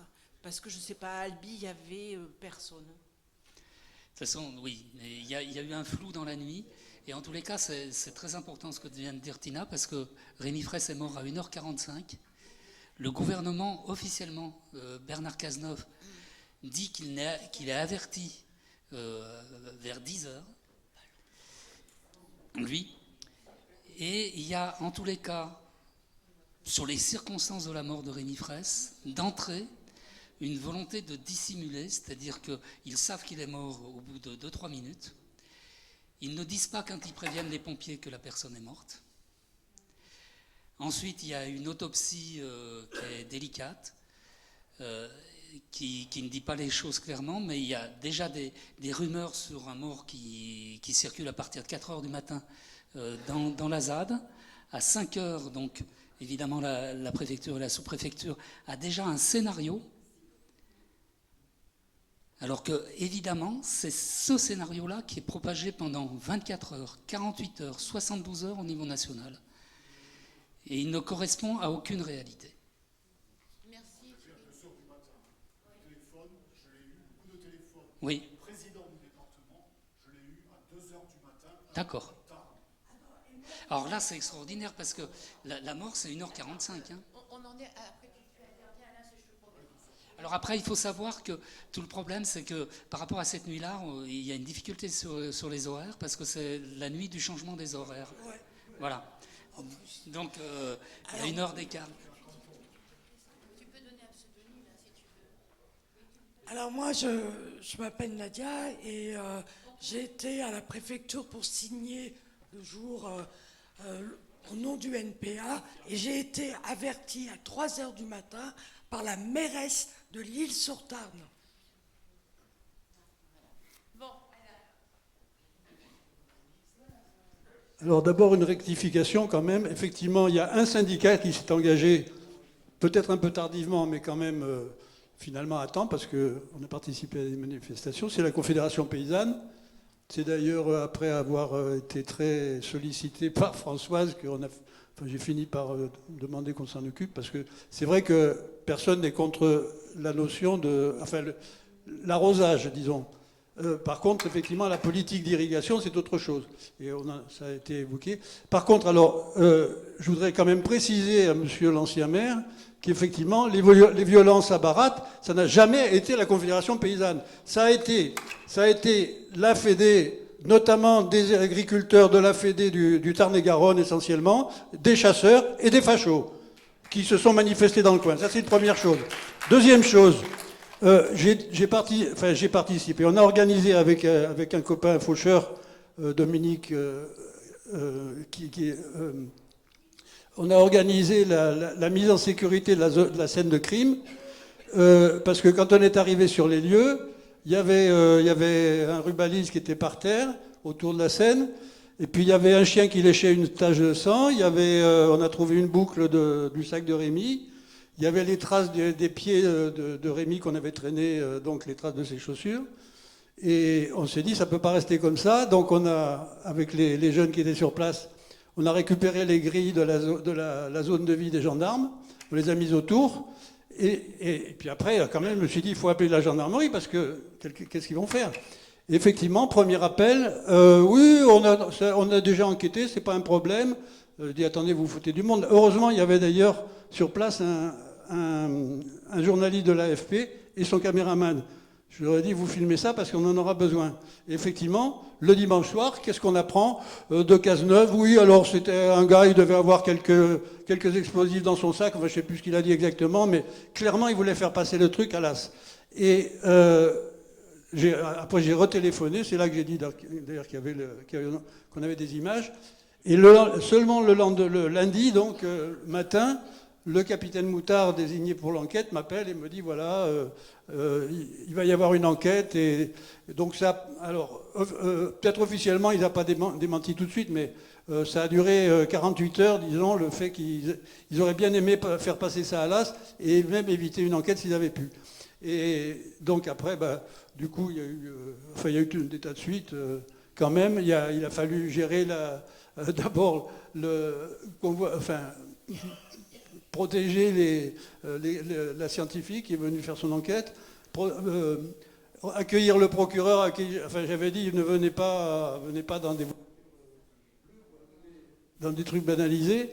C'est ce qu'il a fait. On l'a accueilli à Barat. Et après, il m'a rappelé en disant voilà, il y a deux juges, comme les forces de l'ordre sont impliquées, il y a 2 juges d'instruction qui sont nommés. Est-ce que vous pouvez, pareil, leur garantir leur sécurité, entre autres. Une anecdote quand même. Il y a un truc, c'est que Ségolène Royal, je pense que pendant longtemps, on l'a maintenue dans l'ignorance de ce qui se passait et de la part de son cabinet, parce qu'elle a eu un mot malheureux à la télé. Elle a dit oui, un barrage pour l'électricité, c'est pas mal. Ça veut dire qu'elle n'était pas du tout au courant. Et je pense que quand on a réussi à la joindre, on était à ce moment-là en train de travailler la contre-expertise avec, je ne sais plus comment il s'appelle, de FNE. Quand elle s'est rendue compte que quelque part elle se faisait balader, ça ne lui a pas plu du tout, et c'est là qu'elle a déclenché les opérations. Et moi j'ai participé aux 2 expertises d'ailleurs, à toutes les réunions. Merci beaucoup Alain. Tu parles de Ségolène Royal, écoutez, ça me permet de vous dire qu'à l'époque j'étais à l'inspection générale avec Nicolas Fauré, Pierre Ratuis, Alain Roche, et d'ailleurs j'ai eu, Nicolas Fauré qui m'a écrit hier pour nous dire qu'il était très agréablement surpris, il a hâte de lire ton bouquin pour savoir ce qu'il en est, et c'est vrai qu'il est actuellement militant à Rivière de Bretagne. À Haut-Rivière de Bretagne, c'est un militant extraordinaire et tu as bien raison. Donc simplement te dire que pour Ségolène Royal, on peut dire ce qu'on veut sur Ségolène Royal, mais Ségolène Royal, elle a, au regard de la violence et des remontées sur l'illégalité du projet, elle a demandé à l'inspection générale, c'est son boulot, de faire un audit, une inspection sur ce projet qui crée autant de violences et de points de vue différents. Donc elle a fait ça. Ce rapport a été fait par mes collègues. Effectivement qu'il a été fait, qu'il a eu du mal à sortir, mais bon, je ne rentrerai pas dans cette histoire. Mais il faut reconnaître que pour la 69, et je sais qu'il y en a qui sont ici, bonjour, salut camarades, eh bien, pour la 69, depuis 2 ans, nous demandons aux différents ministres de l'Environnement, parce qu'il y en a eu plusieurs, à chaque fois une expertise de l'inspection, et non seulement elle nous est refusée, mais nous n'avons aucune réponse.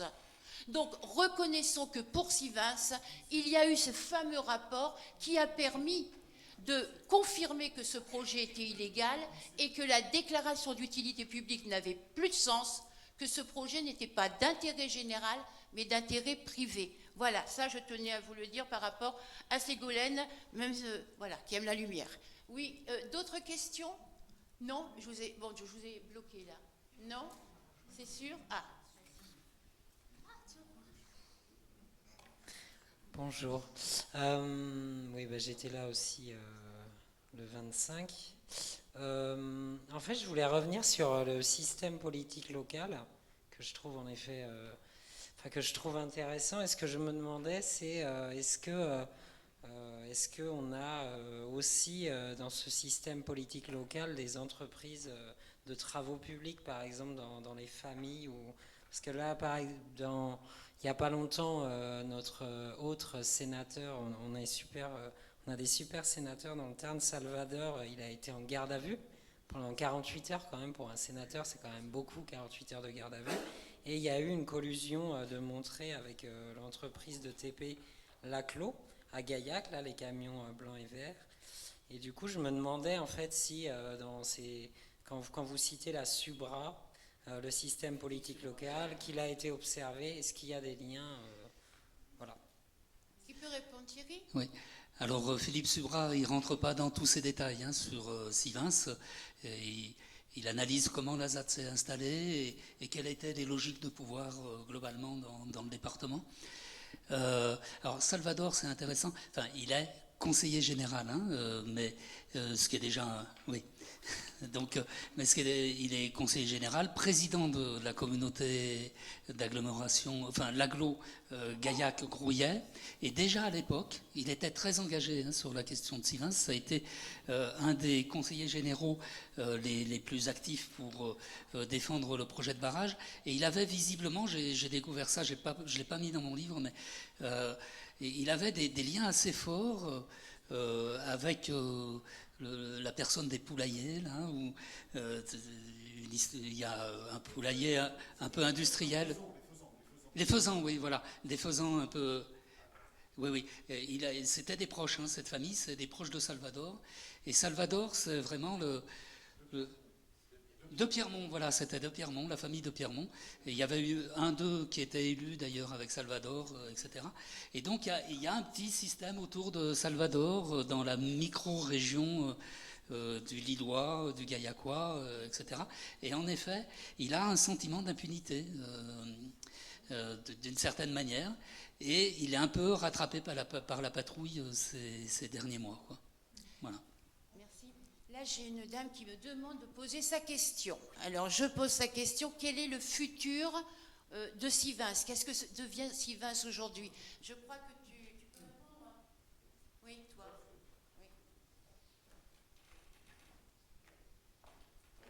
Oui. Donc Sivens, maintenant, il se discute dans le cadre d'un projet de territoire. Jusqu'à aujourd'hui, nos opposants, les pro-barrages, espéraient bien nous faire plier et nous faire un barrage. Seulement, comme l'a dit, je ne sais plus qui, enfin, de nombreuses personnes, Christian Pince, qui fait un boulot phénoménal, on réussit chaque fois à les bloquer, cette fois légalement, et ils n'osent plus trop passer la barre de la légalité. Ils se sont fait prendre une fois, ils n'ont pas trop envie de se faire prendre une deuxième fois. Donc ça continue d'avancer. Donc on est dans le cadre d'un projet de territoire dans lequel on va essayer... Alors, on ne va pas être complètement bloqué à ce qui est au cul de retenue. Mais on sait déjà une chose, c'est qu'ils ont déjà apparemment abandonné une retenue sur la zone humide de Sivens. Donc, est-ce que le besoin en eau qu'on a défini, nous, qui paraît acceptable, il est à peu près le 10e de ce qui était prévu au départ. D'accord ? Donc nous, on n'ira pas au-delà. On n'ira que véritablement au besoin. Parce qu'il y a une petite vallée qui s'appelle la vallée du Tescounet, et le Tescou non réalimenté, qui... effectivement, eux pompent dans la rivière, n'ont pas de retenue comme à Terrondelle pour pouvoir réalimenter le ruisseau et irriguer. Donc eux auront certainement besoin un peu d'eau. Mais ça va s'arrêter là, quoi. Alors je ne sais pas, on pourrait en discuter pendant des heures, mais là je crois qu'on n'a pas trop de temps. En tout cas, ce qu'on peut dire, c'est que le projet avance, qu'il était surdimensionné et que... Oui, voilà. Et on va peut-être, Thierry va compléter. Alors oui, un complément. Dans les discussions qui ont lieu depuis 2017, dans le cadre de ce projet de territoire, qui est un dispositif intéressant, parce que c'est une co-construction entre les associations, les agriculteurs et les représentants publics, ce qui permet de mettre en place quand même un système où la participation citoyenne est réelle et présente, et avec un choix dans la charte initiale de ce projet de territoire, qui est que les décisions doivent être prises prioritairement au consensus. Tout le monde dit oui. Secondairement, au consentement. Personne ne dit non. Et c'est seulement s'il n'y a pas ces deux hypothèses qui sont épuisées qu'on passe par trancher par un vote, etc. Et dans ce qui est en jeu, dans les débats du projet de territoire notamment, c'est l'utilisation de retenues collinaires existantes. C'est ce que, en 3 semaines, Nicolas Forêt avait bien établi. Et il marque dès le premier rapport qu'il y a à étudier comment utiliser des retenues collinaires individuelles, pour la plupart qui sont inusitées, tombées en déshérence et tout. Et il disait que ça pourrait être regardé tout de suite pour avoir une solution transitoire en attendant une solution définitive. Et depuis 10 ans, ça n'a jamais vraiment avancer sur ces retenues collinaires, où il suffirait que le Conseil général, par exemple, décide d'une politique de contractualisation avec les propriétaires, et il y aurait 110 000 mètres cubes d'eau au moins, qui seraient déjà utilisables. Et il y a un problème de volonté politique pour mettre en place, faire ce choix-là. Alors, certains ne veulent pas, hein, parce que dans certains qui ont ces retenues collinaires, c'est les plus fervents partisans à l'époque du barrage, et donc eux, ils disent qu'ils ne signeront jamais rien. Bon, c'est pas vraiment dans le sens de l'intérêt général, tout ça. Une précision, il faut savoir qu'on a réussi, en discussion, à déterminer qu'il y avait besoin en eau de 3 200 000 mètres cubes de la vallée, et qu'actuellement, sur toute la vallée, il y a 4 500 000 mètres cubes de stocké. De stocker dans des retenues, comme le dit M. Toucriel. Voilà. Bon, il y a une question d'André. Je remonte. André Martinez a une intervention. Juste une remarque d'abord. Je trouve qu'il y a de grandes similitudes sur la façon dont les choses se sont déroulées entre ce qui s'est passé à Sivens et ensuite sur la 69. On est d'un côté, il y a une soumission effectivement à la FNSEA et à un type d'agriculture, et de l'autre, il y a une soumission à des décideurs locaux sur la question de l'autoroute. Une surestimation, par exemple, de la question de l'eau pour Sivens, et là, c'est la même chose aussi pour la circulation entre Castres et Toulouse. Bon, voilà. À part ça, je voulais simplement faire une petite publicité pour le journal Politis de cette semaine, où il y a une très belle interview de la mère de Rémi Fraisse, très belle et très touchante, et qui revient justement sur tous les mensonges de l'État, la façon dont la famille l'a vécu, et je trouve que le numéro est très intéressant. Voilà. Oui, il y a tout un dossier. Oui. Oui, il faut dire que les condamnations et les indemnités, c'est quand même misérable. Oui. Oui, ce n'est pas une question, c'est une observation. Beaucoup d'entre nous, aujourd'hui, ont en mémoire, bien sûr, Sivens et ont participé aux actions contre la 69. Il n'y a pas eu de mort à la 69. Nous avons été très proches du drame, nous le savons tous. Et s'il n'y a pas eu de mort, il y a eu des blessés graves, des écureuils qui ont été descendus de l'arbre avec violence par la CNAMO. Et je voulais faire observer. Voilà. Très bien, merci Michel. Merci. On approche de 20h30. Normalement, il est quelle heure là ? Il est 20h30 ? Oui, on approche de 20h30 et donc on va devoir arrêter, sinon on va être bloqué ici, ils ferment les grilles, vous voyez. Donc on est très limité. Et bon, moi j'ai ma boisson, ça va, vous je sais pas. Et ceci pour vous remercier d'avoir participé. Merci Thierry d'avoir fait cette conférence. Et puis...